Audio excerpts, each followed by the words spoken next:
The FBI is in utter shambles yet again, as it has completely mishandled and mismanaged the investigation into the assassination of Charlie Kirk at the Utah Valley University. Now, earlier in the morning yesterday, it was reported that the cartridges from the weapon that was used to kill Charlie Kirk that were recovered had something that was referred to as engraved words on them expressing transgender and anti-fascist ideology, whatever the hell that means. And that was proven to be utterly false, but not before the frickin' Wall Street Journal reported that that's what the ATF said. What went down was that the ATF apparently emailed this or sent a tip to a right-wing extremist podcaster named Steven Crowder, who then reported on it. And then the Wall Street Journal reported on it. And their headline was as follows: ammunition in Kirk shooting engraved with transgender anti-fascist ideology. Sources? That was printed in the freaking Wall Street Journal. As Ann Bernard says, it's also complete gobbledygook. Like, what does that even mean? How do you engrave ideology into metal? The lack of English language copy editing, words mean something. This is what the Wall Street Journal is putting out there. As John Jackson writes, so let me get this straight. Our Bureau of Alcohol, Tobacco, and Firearms knows nothing about ammunition. They thought that an arrow imprinted on a cartridge was a transgender symbol. It's actually a head stamp. Every cartridge on Earth has this. Some have arrows. It identifies the manufacturer, idiots. Now, this entire investigation, though, is being led by the FBI, or I should say, not being led by the FBI at this stage.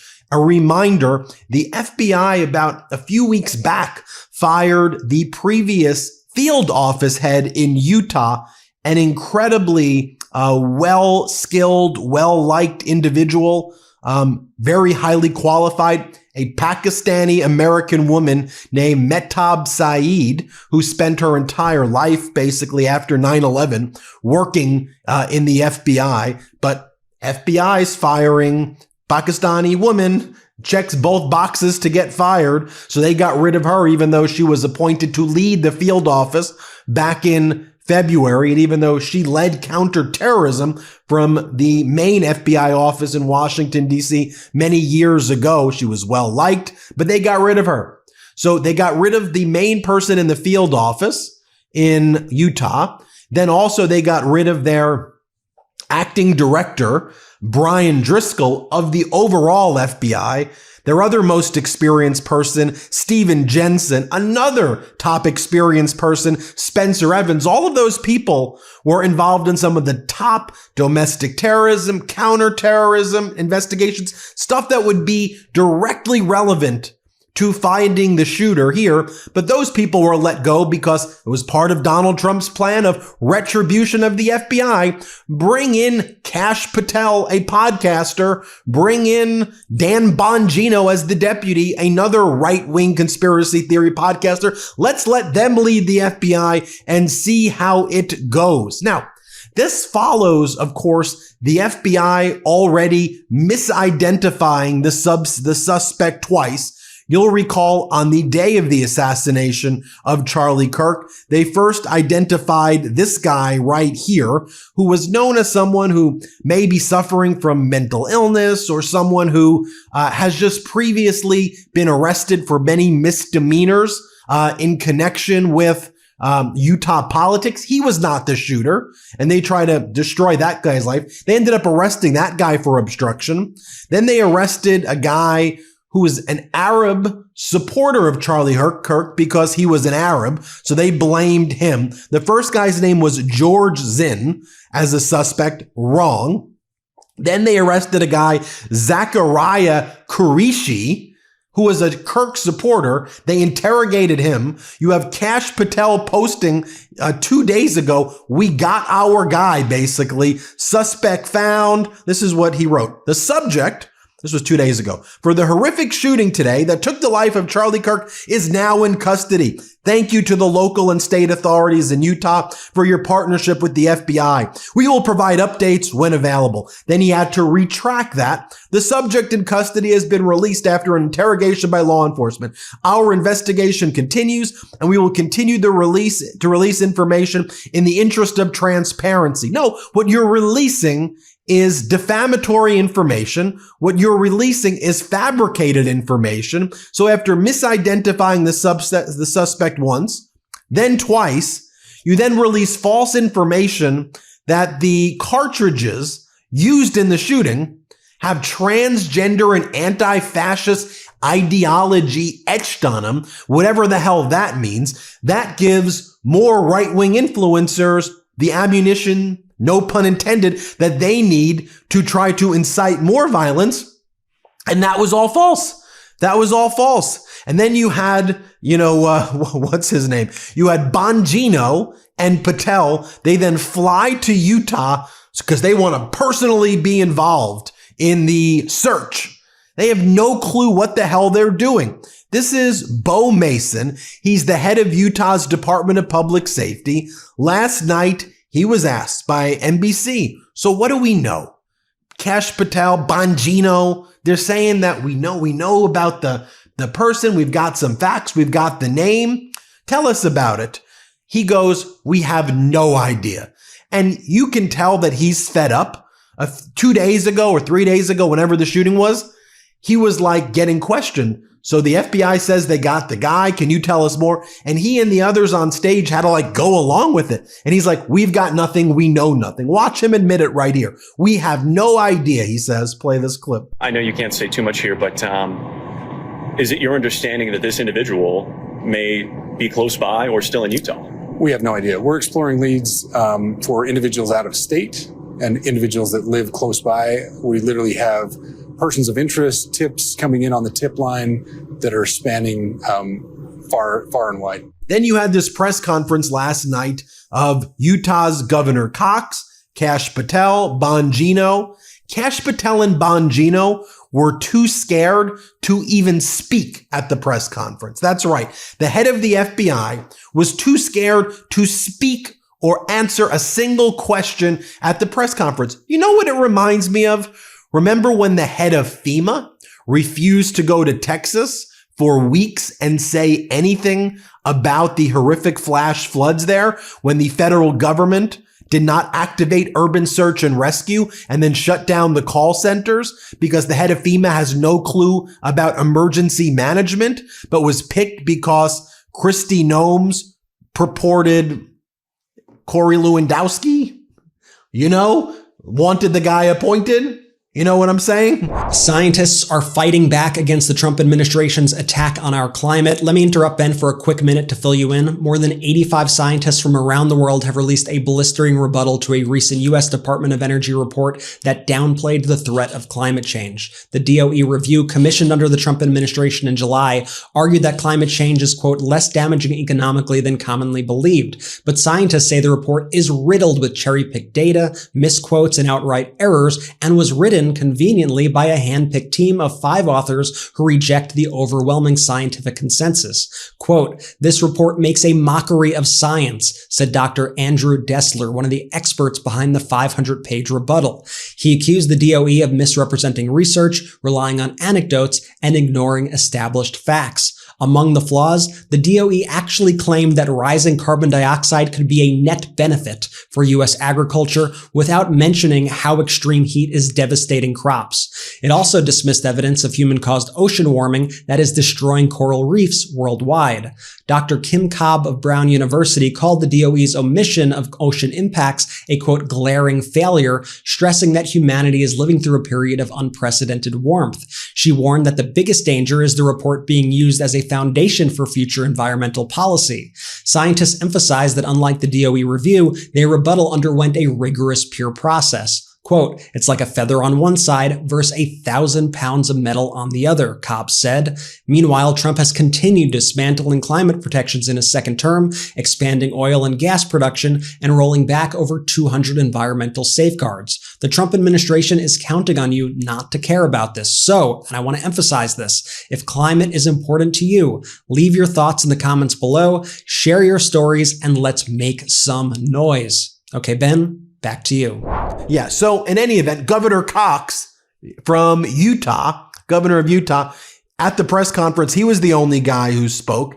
And he starts off weird here. He's like, as Charlie Kirk would tell us, we should put down our phones sometimes and we need to just have a cool off period. What are you talking about? Charlie Kirk was the biggest purveyor of disinformation out there. He was one of the biggest purveyors of hate, of divisiveness, of lies, of misinformation. He was one of the most racist and hateful human beings. Does not justify for a moment the violent killing of him. Violence is never the answer, but I'm not going to glorify Charlie Kirk. He was a horrible person. Violence is never the answer. We should never end our disagreements or stop our disagreements by resorting to violence ever. I condemn it in the fullest of terms. Let me be very clear about that. But all these people who are trying to glorify the guy, get real. Get over it. Anyway, Governor Cox is like, Charlie Kirk would tell us to calm down. No, he wouldn't. Charlie Kirk would be spreading lies right now, as he's always done, especially during school shootings. That's for sure. And then he goes and says, Governor Cox, there's lots of disinformation taking place. Russian, Chinese bots. You know where the disinformation's coming from, Governor Cox? In the freaking Oval Office is worse than anything we see in China or Russia right now. It's coming from the Oval Office. It's coming from the MAGA Republicans in the Senate and in Congress. It's coming from leadership in the Republican Party. Here's what Governor Cox said, play. For those people who are spending so much time on social media, I think Charlie said it best, that when things get bad, we should put our phones down and spend a little time with our families. There is a tremendous amount of disinformation. We are tracking our team, the state team, and I'm sure the federal team as well. What we're seeing is our adversaries want violence. China, we have bots from Russia, China, all over the world that are trying to instill disinformation and encourage violence. I would encourage you to ignore those, to turn off those streams, and to spend a little more time with our families. We desperately need some healing. We'll have more to say about that in the days and weeks to come. We made this graphic at the MeidasTouch Network that shows all of the right-wing leaders and influencers, people with real power in the Republican Party, declaring war on the Democratic Party, saying liberals did this. This was a liberal thing. You don't even know who the suspect is, yet you'd run to, this was a liberal thing. Now, the one thing we do have is a photograph of the guy. Multiple photographs have indeed been released of the guy who was the shooter. He was wearing an American flag shirt. He was wearing, with an eagle on it. Do you see what he's wearing right there? It looks like, as Matt Finn says, it looks like it could be the type of shirt. This could be the type of shirt that the person in interest in the Charlie Kirk shooting was wearing. It says land of the free, home of the brave. You see that shirt right there? That's what we do. The undisputed fact is that's likely who the shooter is. Another undisputed fact is we have additional footage that officials showed during that press conference in Utah of the suspect running and dropping down from that building, that Lucy Center building, where there was the direct kind of line of sight about 200 yards away. Let's take a look at it right here. Play this clip. If you look up to the top left, you'll see the building where the shooter was proned out in the top left corner. We'll go ahead and play that video, and I'll narrate as we walk through that. So here you see the suspect ran behind that upper building. He's going to come out on the right, moves to this far right corner. As he does, he's going to climb off the edge and then drop down to the ground. As he did that, he left some palm impressions There's some smudges, some places we're looking to collect DNA. There's a shoe imprint where we believe the suspect is clearly identified as wearing Converse tennis shoes. Again, we'll replay that again so you can get another view of that. It's important to note his black t-shirt, his black pants, and there appears to be some white on the soles of those Converse tennis shoes. Those are all identifiable items that we're looking for. In the stills that are going to follow this, you're going to see a very distinctive t-shirt with an American flag and appears to have an eagle on it. There's also a baseball cap with a triangle on it and a pair of sunglasses. All distinctive, all things that we would ask the public to look for and try to identify if they know someone who has those items, who has been seen wearing those items. We're looking for all that information. You have Governor Cox saying there's a lot of forensic evidence being processed. Let's play this clip. I will just add as well that, as was mentioned, there is a lot of forensic evidence that is being processed right now at both the state lab and the and federal labs, federal lab in on the East Coast. So we are working in tandem together. And then they didn't take any questions at all, and Kash Patel, of course, didn't speak at all. Here, play this clip. Now, I'll just give you a little warning. We will not be taking any questions at this time. We're giving you the latest information we have, being as transparent with everything that we have. But I do want to share a couple things that I think are important. We cannot do our job without the public's help right now. The public has answered our call for action. So far, we've received more than 7,000 leads and tips. I would just note that the FBI hasn't received this many digital media tips from the public since the Boston Marathon bombing. Then, speaking of the disinformation and the lies that are out there, this is what Nancy Mace had to say yesterday. She goes, it was a tranny who did it. It was a leftist Democrat tranny. What are you talking about? Here, play this clip. This shit ends. Like, enough is enough. And now I have to deal with real safety concerns. It sounds like the shooter was a tranny or pro-tranny. And just because I want to protect women, that I'm worried about getting murdered? Are you fucking kidding me? It's out of control, and enough is enough. And I'm going to double down on this. I'm going to be more vigilant than ever. I'm going to be louder than I've ever been until this shit stops. It's got to stop. Here's what Don Jr. said. Again, spreading more lies. It's not Russia or China. It's literally the president, his freaking family, and the leadership around him. Play this clip. Again, violence against Republicans. They don't talk about I can't frankly name a mass shooting in the last year or two in America that wasn't committed by a transgender lunatic that's been pumped up on probably hormones since they were 3-year-olds, because they want to normalize that. And if you say something about it, it's verboten, because we're supposed to trust the science, even if it's not science, and even if everyone understands it. Those people are protected. They are hidden. They are beyond reproach. You'll never see the manifesto. Now you're reading about trans paraphernalia written on the cartridges of this rifle that killed one of my dearest friends in life. It is absolute sickness. Here is Laura Ingraham spreading the lies. Here, play that clip. But this agony we're all feeling must not dissipate into a stubborn apathy or morph into a violent rage. But we do need to embrace the truth at the same time that the left has a lot to answer for at this moment. We've been warning for years that their rhetoric would lead us to a very dark place. So it's been one, I wouldn't even want to say misstep. It feels utterly malicious at this point that Kash Patel and Bongino want the suspect to fit a certain profile. So they're out there leaking transgender ideology. They're out there on their social media making these ridiculous posts, having to retract. You have the Wall Street Journal reporting what the government saying they have to retract, but not before the damage is done by this irresponsible investigation, reporting, all for a goal to weaponize any type of crisis against Democrats and liberals. You go back to the wildfires in Los Angeles, where I live. As the wildfires had just started, as people like me had to evacuate our homes, worried that if we were going to live, so many of my friends lost their homes, What was the right wing doing? Right away, they turned on the faucet of lies. Lie.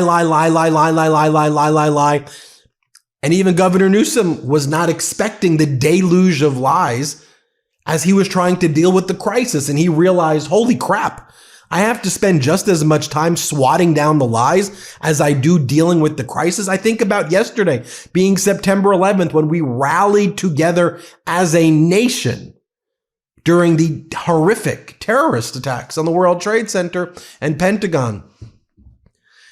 If that were to happen today, you would have what? Right-wing blaming. Oh, this was because of leftist no cash bail. This is because of Biden. This is because that's what they've turned our country into. It's sickening to me. And it's manifested in this ridiculous, incompetent FBI of Kash, Patel, and Dan Bongino.